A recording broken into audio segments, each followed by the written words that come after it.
Hello. So today we're trying something new with the shower fry and the metallic fry. We're going to try growing them in green water, and as you can see, it's like a bog pit, but they've been here now for 24 hours and they've doubled in size in 24 hours.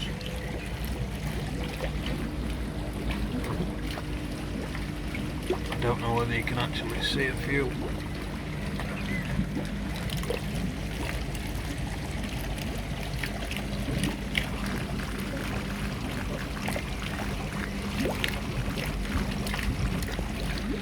So all the shower fry went in here, and the metallics. When the metallic finished, they in here as well.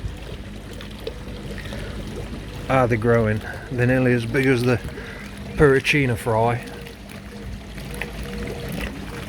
and they're not very well. They're a good 2 weeks behind them, so it might work. It's a big gamble, but we'll see. We've just put in the sheros. That's the female on the brushes, and this is the male.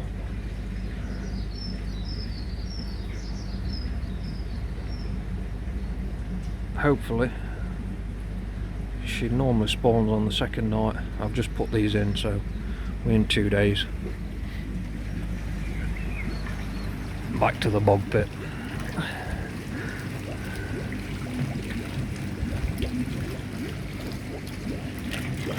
It's a bit hard to show you the fry on camera.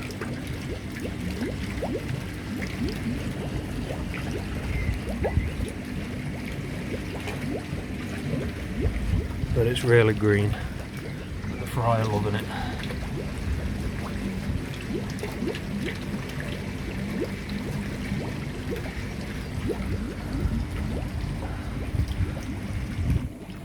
The Puricina fry,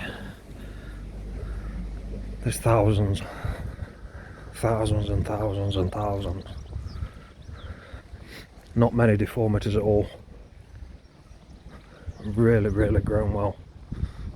Not as good as them in the bog pit, but hopefully they'll all survive. This is something new. I've never grown them in green water, but these are the Puricina, and we've crossed the Sankey with these.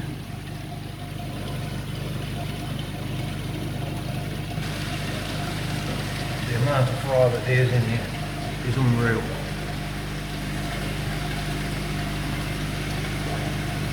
It don't really show them up on camera because most of them are near the bottom still feeding. We've actually put them on brine shrimp now.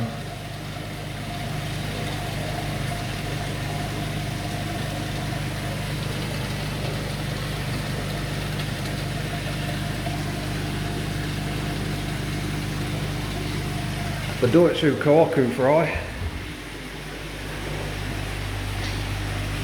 there's not many of them at all. I'm saying most of them spawn with deformities.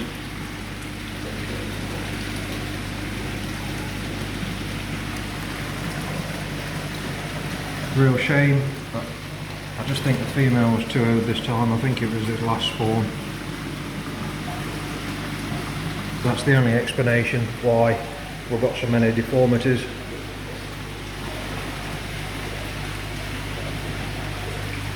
Let's have a quick look at these.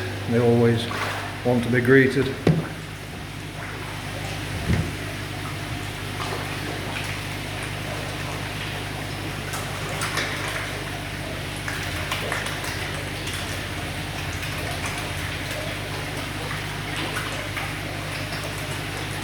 Really nice fish in here. We're going to grow these for another 6 months just to see how well they turn out. And we actually put 6 in the main pond the other day. Here's a brine shrimp.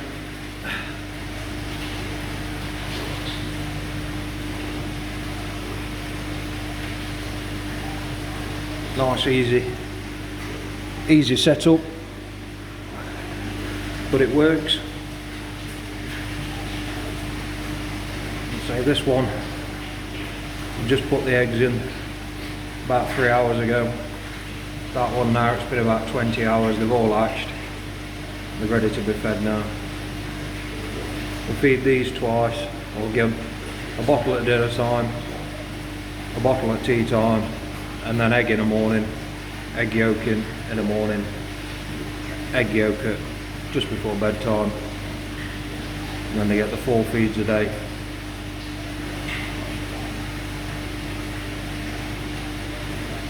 So hopefully they show a fry, they'll stay alive in the green water.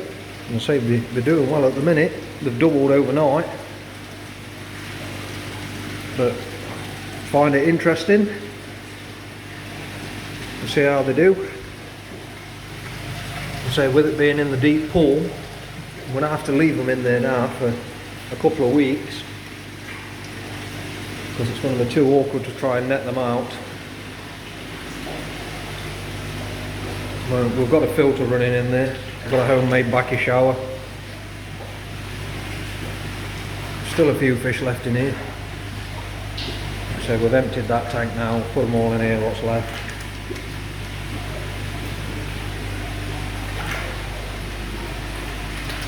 A few smaller ones.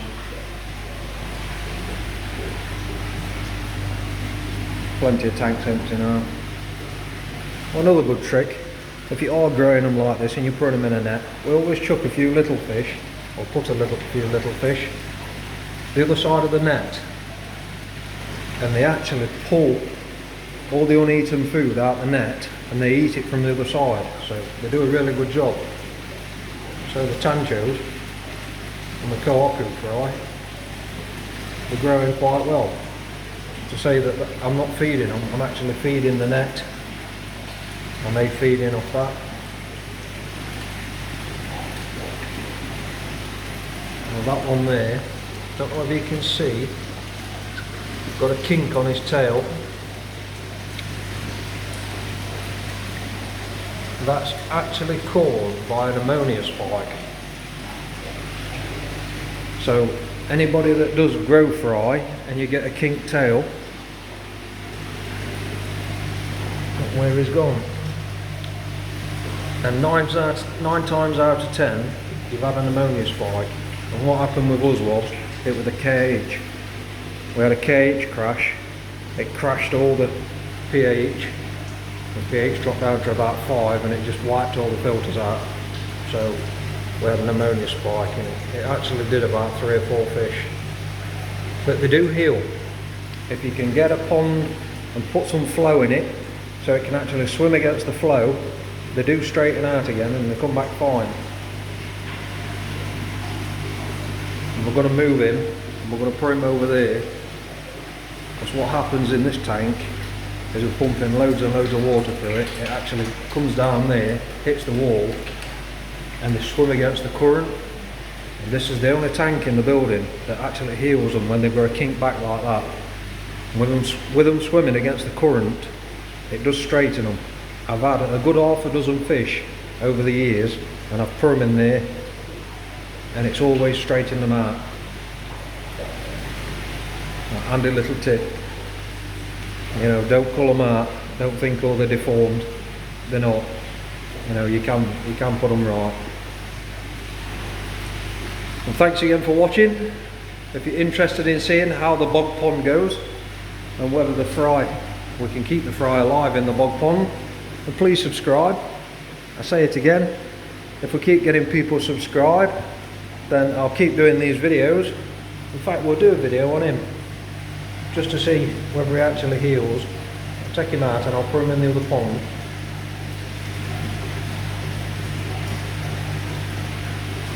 Yes, if we keep getting people subscribed, then I'll keep doing these videos. A big thank you to everybody that has subscribed. It's nice to know that people do want to see what we're doing here. Really do like that tancho. 3 tanchos. Thanks again for watching, and we'll see you in the next video.